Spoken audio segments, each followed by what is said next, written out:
Evening, everybody, and welcome. My name is Cynthia, and I help direct the events here at Strand. For a little bit of history, Strand was founded in 1927 by the Bass family over on 4th Avenue's Book Row. Stretching from Union Square to Astor Place, Book Row gradually dwindled until, after over 91 years, Strand is the sole survivor, still run by the Bass family and still housing new and used books. Tonight, I'm very excited to welcome Joan He for the launch of her young adult debut novel, Descendant of the Crane. Joan was born and raised in Philadelphia, but still will, on occasion, lose her way. At a young age, she received classical instruction in oil painting before discovering that stories were her favorite kind of art. She studied psychology and Chinese history at the University of Pennsylvania before delving into the world of literature. Joining Joan is fellow author Elizabeth Lim. Elizabeth is the author of Spin the Dawn and Reflection, A Twisted Tale. Originally from the San Francisco Bay Area, she was raised on a hearty diet of fairy tales, myths, and songs. Before becoming an author, Elizabeth was a professional film and video game composer, and she still tends to come up with her best book ideas when writing near a piano. She is also an alumna of Harvard College and the Juilliard School. Please join me in welcoming Joan and Elizabeth to Strand.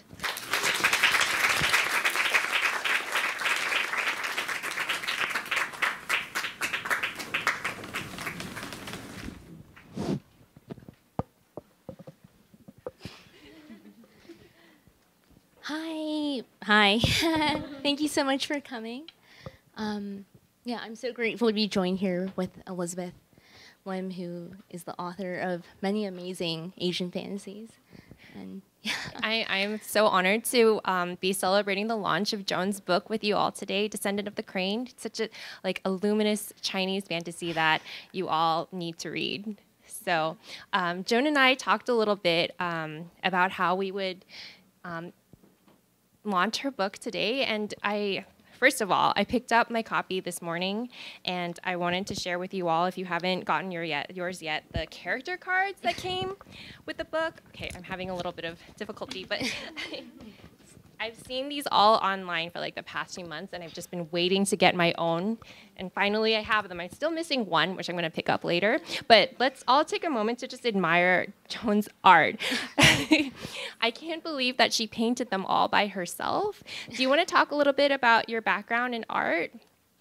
Yeah, so my parents always thought I was going to become a professional painter or artist, and since a young age, I really did a lot of art, like traditional drawing and painting. And I obviously enjoyed the visual arts a lot, but as you know, with any art industry, you really have to love it to be able to stick with it and weather through all of the challenges that come with the industry. And for me, visual art wasn't exactly that, so I'm really grateful to have had all the training I did. Obviously, it's paid off and being able to make my own swag.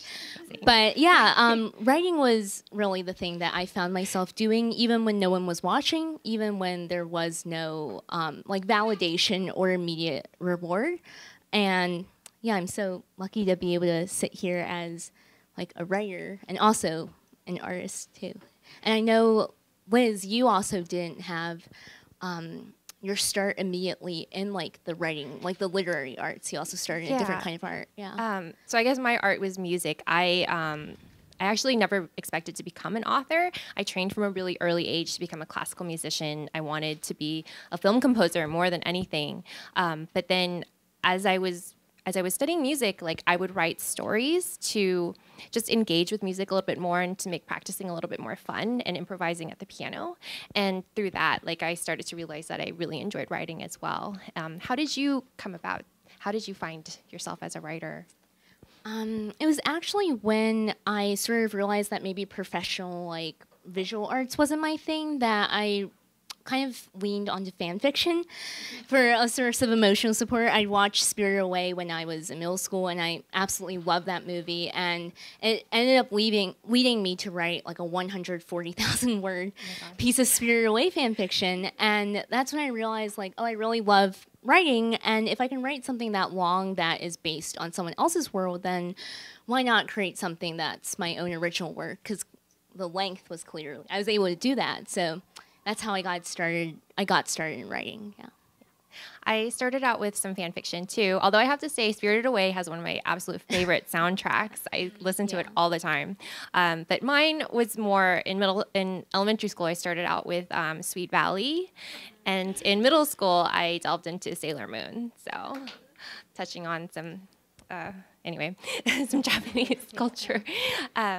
So yeah, let's talk about Descendant of the Crane next. Can you tell us a little bit about your book first?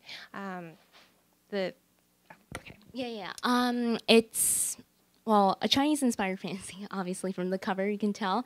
And it's about a princess who has to rise to the occasion and become queen in order to find who murdered her father. And it's a story that I kind of describe as one where the premise doesn't really get to the heart of the story, because on the surface, the premise is very simple, but it is a story that I wrote like inspired by my own experiences as a second-generation Chinese American, and sort of trying to find my own truth while also respecting all of the work that my parents had done to get me here.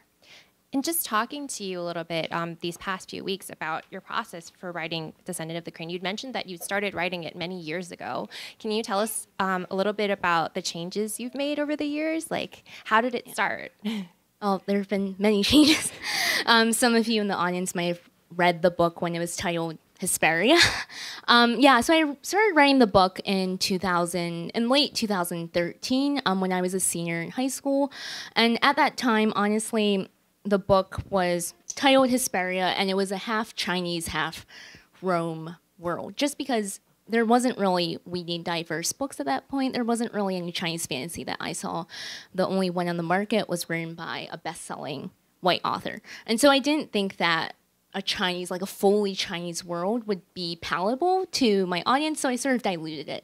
And then through like getting lots of rejections on submission and also like in the agent query trenches, I realized that I wanted to make the book more true to myself. So through the revision passes, it's become a fully realized Chinese world. And the plot itself has gone through many changes, and the writing itself is completely new through the revision rounds. But I would say the biggest change was that I really made this book increasingly more one that was for myself as the revisions went on.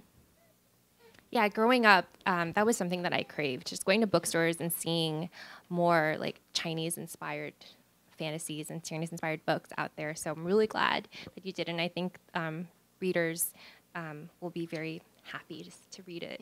Yeah, can you tell us a little bit about the names in your book? I remember you had a few like Twitter threads describing some like pronunciation guidelines. Yeah, so this is something that's very close to my heart, because I decided to give my characters kind of a gift that I wouldn't have had if I introduced myself with my Chinese name in schools. I gave them Chinese names that are legitimate Chinese, but as if English was your primary language, the name would still look aesthetically appealing and pronounceable in your head, whereas my name in Chinese would be butchered, honestly, in English. And so I just introduced myself with my English name. But for example, like one of the characters you'll see on the character card, her name is Lillian. Well, that's how you would pronounce it if you've never learned Chinese before. But in Chinese, it is Li Lian. But I decided to give her a name that was, it's sort of an Easter egg if you do know Chinese, where you would be able to pronounce it correctly. But if you didn't know it, that's still fine. It would still be an aesthetically pleasing name. And I know, like in your book, Spin the Dawn, you also tackle sort of the struggle between like language. Mm-hmm. Yeah, that was definitely something I considered seriously when I began writing it. I chose to go with having no Chinese names in my book, and that was a conscious choice, mostly because I wanted to create a world that was Chinese inspired, but didn't adhere so much to Chinese culture that I couldn't basically change a few things here and there.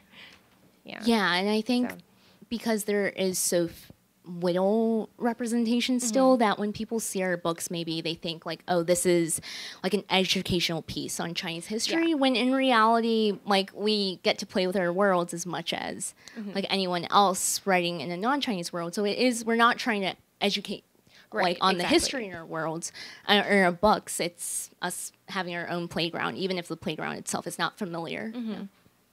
Yeah. Yeah. So, do you want to tell us also a little bit about the bookmark that you included? Yeah. I mean, the boring answer is I got them made through Alibaba, which is like a Chinese vendor site where there are many factories who have listings and they advertise their products there. And yeah, I was able to find one who was really trustworthy and helpful. And It's just so beautiful, and Yeah. it goes perfectly with your book. yeah, I was really lucky to find it. Yeah, thank you. Sorry, we're just first time doing this.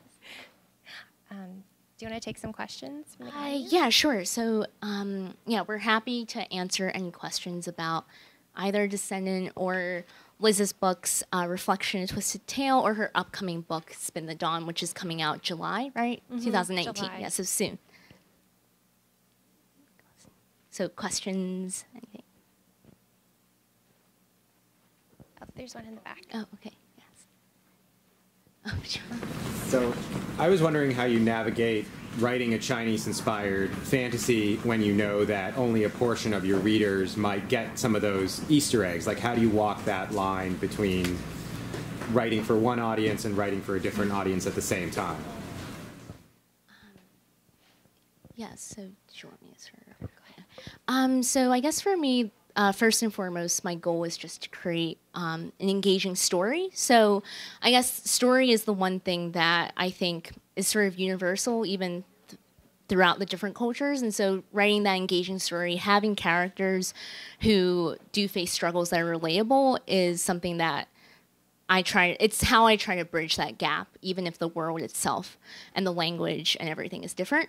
And I think then, like, having those Easter eggs, those things are sort of like world details. They're not necessarily, even if you don't grasp them, you don't miss out on the story itself and the plot and the journey of the character. But if you can grasp them, it's like you get an extra layer to the world. Yeah, one of the things that I so loved about your book was the Chinese words that you've embedded in them. You don't take a moment to define what they are. They just are. And I think that you've done a really good job that the reader can figure out what it means in the context of the book, but it just helps so much with the world building and like really immerses you in the experience of reading the book. Yeah, and I think I made a purposeful decision not to include a glossary just because I feel like my purpose of including those Chinese words isn't necessarily to teach you the Chinese words. Like, you can look them up on your own, and if anything, if you look them up, you can find more like comprehensive definitions via images and the definition than any glossary could. So again, the purpose is not education. It's more like for those readers who understand the words. That's like, again, an Easter egg. But if you don't understand the words, I do try to provide the context. But it is, I would say, a struggle just because sometimes like people who do understand the words feel like there's too much context and they don't necessarily need that extra help. So, to answer the question for Spin the Dawn, I completely agree with everything that Joan said earlier about just writing an engaging story. Also in Spin the Dawn, though, I focused a lot on incorporating some folk tales that my dad had told me from all around the world, some Chinese ones and some European ones, and that really made the foundation for the book. So it's a very personal story to me in that regard, like just drawing upon some of the fairy tales that I grew up with. Any other questions? Yes? That's a question for, I guess, both of you. I was just wondering, how did you navigate when you're creating your female protagonists, creating their personalities and their relationships with their families and with the world, both in time within the novels and out of time for Chinese American female readers? Because there's a certain, or not even just readers, but just readers in general have whatever their background, have a certain concept of what it means to be Chinese or Chinese American. These characters are obviously, they're set in a particular time and place, but how did you navigate the character building in a world that is looking at them, or might feel personally them from these different disparate understandings of what that means for them, without while defying or addressing or just not even addressing stereotypes or notions of what that means. Yeah, I think that's a question that honestly is ongoing, because a comment I got when some readers saw that my female protagonist was able to become princess and then queen without much struggle, when in reality Chinese history has been pretty misogynistic. That's the truth of it. There was only one female empress, and she only got to that position by murdering her son. I mean, the answer is that I'm not trying to write, again, something that is necessarily accurate to Chinese history. I take a lot of inspiration from Chinese media because I grew up watching a lot of C-dramas, and I love them so much. But the reality is that there is a lot of internalized misogyny, and that's something that I kind of wanted to avoid. I wanted to draw inspiration from the media, but while also realizing that there are issues with it. So to answer your question, I guess I deliberately made that decision to craft a girl who is very much impacted by her sort of upbringing, where she does value the opinions of her family members and the precedent of tradition, while also sort of having the more Western outlook of being able to forge her own path and identity. And so that kind of pays homage to my own experience as a second generation Chinese American, which I know is very different from someone who was maybe born in the mainland or is not coming from a diaspora angle. And that's why I think it's so important to have more stories, because I think I'm only representing my own experience, and there is room for so many other experiences. With Reflection and Spin the Dawn, both books that I've written are heavily inspired by the Mulan folktale. And in that one, in the many variations of the tale, basically, she disguises herself as a male just to fight in the war because her father is injured, and because I guess the character that I drew upon for Spin the Dawn and in Reflection really relies on the idea of filial piety, just having this duty to your parents. That is something that I grew up very strongly feeling my parents would always tell me to obey first. And that was something that I struggled with, especially as a teenager. And I come back to that often when I'm writing to find that balance of rebelling against my parents while also paying my respect to them and showing my duty to my family. And so that's something that I think about a lot when I'm writing my female characters. I think I saw another question. Yes, Laura. I was wondering if you could take a character from any other book or book series and bring them into your world, who would it be and what role would they serve? Do you want to start with that? Give me a minute too. And someone told me that I would get a question like this. I was like, I need to prep for it. Honestly, I would probably bring in Alina from Shadow and Bone, yes. Just because I think she and Hesina would be incredibly stressed together, and it'd be great. Yeah. Right now, for some reason, the only character I can think of is Alana for both Reflection and Spin the Dawn, because I feel like in Reflection, Alana and Mulan could be buds and kick butt together, and in Spin the Dawn, Alana could give Maya some moves on how to fight. Questions? Sorry. Yes, June? A question from Vicky, who reads. Oh, Vicky. Tori, love her. Yeah. Joan loves you. She wants to know what's your favorite character in your books, and which one would be the closest to Team Joan or Team Liz.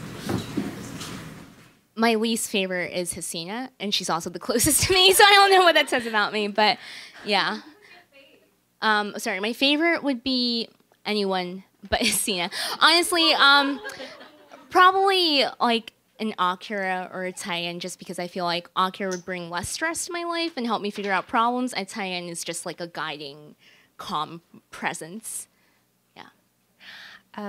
My favorite is also the person who's the least like me. It would be Lady Sarnai.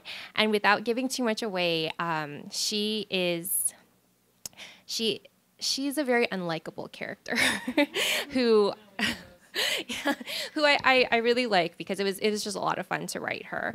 And she has a complicated story. So but she's a lot of fun, and I hope you guys get to know her. But the one who's probably the most like me is Maya, Maya Tamarin, the main character. She's very dedicated to a craft, and her craft is being sewing and mine being writing and music. And I just feel, as I was writing her, one story that I've been telling people is something that happened to me when I was studying music was a fellow colleague came up to me and told me that I wouldn't make it as a film composer because I was a girl. And that moment just really stuck with me and became one of the inspirations for Maya's character. In the beginning of the book, there's a character who tells her that there's no way that she can become an imperial tailor simply because she's a girl, so she doesn't even need to try. And just giving her that grit and ambition is something that I identified strongly with. Questions. Sarah, hi. What drew you both to the YA space? I'm sorry. Sorry, what drew you both to the YA space? For me, just because I feel like it was the period of my life where I had the most feelings or angst. And it had the most, I feel like I went through the most when I was a young adult. And then there are so many feelings I wanted to explore. Writing for me has always been sort of therapeutic. So when the first novel I ever wrote, it was horrible trash that went out to only one agent, but it was when I was struggling with studying for the SATs, as basic as that sounds. And I think after writing that one, I was just like, okay, like I have so much like emotional baggage that I want to explore in that area. And in exploring it, I kind of hope to be able to connect with other teens during a time where I feel like a lot of people feel like they're struggling alone. It was what I grew up reading. Back when I was a kid, there wasn't really a young adult section, so I sort of straddled the area between children's and adult fantasy, and I always sort of craved for something in the middle. And so just as I began writing, I just, kind of like Joan said, when I was a teen, there was just so much emotion going on, and in school I really didn't go on adventures with like flying carpets or like on horseback to deserts and I don't know, castles or whatever, but I always dreamed of doing that sort of thing. And so as an author, I got to write down some of these fantasies, and it's one of the great things about being an author. Questions? Yes.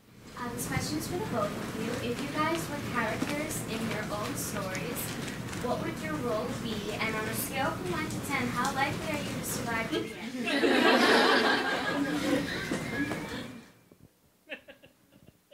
end? My role would probably be, I mean, to be honest, I feel like it would be the main character just because I feel like the most crap happens to the main character. And I don't know if I would survive to the end. If anything, I would probably just die from like my own angst and stress. But yeah, I think those are like the most interesting main characters, the ones who really struggle and have somewhat of a capacity to meet the challenges that face them, but not quite, which is honestly how I feel like going through life as a teen, and even now, is that I feel like I'm able to do some things, but not everything. And so, yeah. I think I'd be a court musician, and I'd like to think that I'd be the one recording things down in song, so hopefully I would survive to the end. Yeah, I don't think I'd be going on an adventure, sadly. So now that your books are finished, what are you proudest of inside comics? For me, it would probably be, I mean, first and foremost, it's amazing to me that my debut is a fantasy, just because I feel like fantasy is such a beloved genre, and so much of what I read growing up was fantasy, but what I read was really not my own world. So being able to write a fantasy in my own world, knowing that a lot of readers are coming into the book with their whatever, like their preconceived notions of what fantasy is or what they're familiar with, and still being able to find an audience and honestly such a supportive readership for that. It's so amazing to me, because maybe I wouldn't feel this way if this book were not a fantasy, but it is what I feel like. I'm so proud that this is my debut. And then, sorry, what was the other part of your question? Oh, no? Okay. I think that was it, yeah. I'm really proud that I didn't give up. I think I started writing maybe 8 years ago, seriously, and I actually did give up for a few years in between that, just because I was confused about whether I wanted to do music or writing. So I figured, I've done music for almost all of my life. I'm going to stick with that. But then the call to keep writing was so strong that I went back to it. And I'm really glad that I did. And I was able to write Spin the Dawn, which is such a personal book for me. So I'm really excited for it to come out in the summer.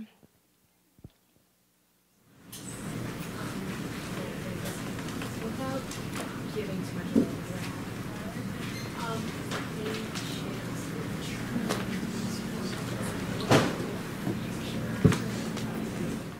for those who maybe didn't hear, is there any chance of returning to the world of Descendant in the future? If you have read it, you'll know that Hesina's story arc, unfortunately, however, sadly, is it's like mostly finished, but it's 80% of the way finished. I don't think she can survive much more. But she's had a tough time. She needs a break, as do I. But yeah, I think there is, to answer your question, there is obviously, like, the larger story, there is a potential to explore it more. And I think from the points of views of different characters who you've met, I think one of the things I'm proudest of in this story is that every character has a different motivation and agenda, and not all of those are fulfilled by the end of book one. But we'll see. Publishing is unexpected, so we'll see. Yeah. Question? Any other questions? Yes. What are you most excited to write next?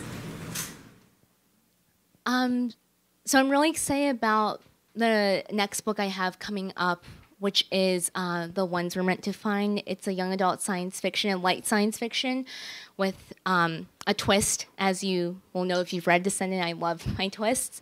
It's already written. I actually wrote it while I was waiting for Descendant to sell, just because I wasn't sure if the book would sell. And something you get told a lot in this industry is that the only thing you can control is writing the next book and having the next story ready. So I'm not actively writing right now. I'm waiting, I'm recharging and waiting for that edit letter. But yeah, I'm really excited for that story. I'm really excited to finish book 2 of Spin the Dawn. And then after that, hopefully expand the universe a little bit, but we'll see. Yes, Kat. Are you reading anything fun right now, or have you read the book that you wrote? Yeah, well, I'm not currently reading it, but I'm planning to reread it at some point, and that is Hafsa's We Hunt the Flame, and Hafsa is right here in the audience member. Yeah, I read an earlier draft of it. It was amazing. Nasir's mine. I probably pronounced that wrong, but I'm just claiming it right now. But yeah, I am so excited for the finished book, and that is coming out May 14th, 2019. Yeah, start the countdown. I recently read The Weight of Our Sky by Hannah Alkaf, and I absolutely loved it. My family, or my husband and my father, are from Malaysia, so the book was, even without that background, the book was like just made me cry, and I highly recommend it to all of you. It's about the race riots in Malaysia in 1969. All right, final blitz round questions. Any more questions?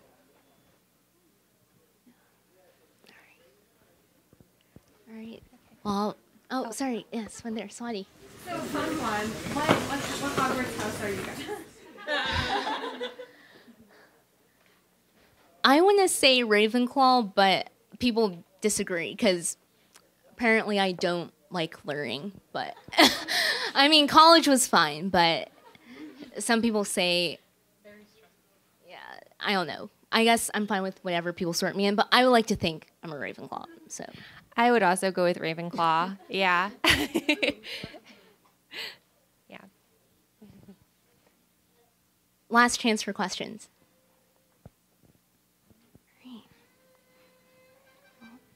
Well, okay. No, okay. All right, if there are no other questions, Liz and I will be signing our books. There's a lot of food on the table and goodie bags, so please eat all the cupcakes so that we have room to sign the books, because you can tell that the table is very crowded. So thank you so much. Thank you.